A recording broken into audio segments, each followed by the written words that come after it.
Yes तर man of the सिरीजची ही ट्रॉफी इथून वितरित होत आहे. वेल प्लेड विशाल. विशाल अगदी आपण पाहायला गेलं तर या स्पर्धेची नेहमीच आपल्याला आठवण राहणार आहे, परंतु खऱ्या अर्थानं काय म्हणशील अगदी भव्य नियोजन तुम्ही केलं आणि घरच्याच मैदानावरती तुम्हाला मॅन ऑफ द सिरीज मिळत आहे. स्पर्धा यशस्वी पाडण्यासाठी माझ्या संघातील खेळाडू असतील, गावातील वरिष्ठ व्यक्ती असतील किंवा अनेक जणांचा या स्पर्धेसाठी सहभाग असतो.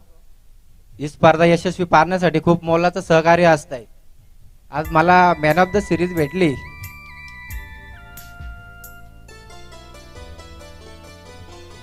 पण माझा सूरज त्याच्या माझ्या यारीचा खेळ देव तू कमोळला घेऊन माझ्या याराला त्यांनी मला एक खेळाडू म्हणून घडवला. यस विशाल साठी थोड्याशा काळ्या होऊन जाऊ द्यात. अगदी सगळ्यांना गहेवरून येत आहे. आपले देखील सगळ्यांचे डोळे भरून आलेले आहेत, कारण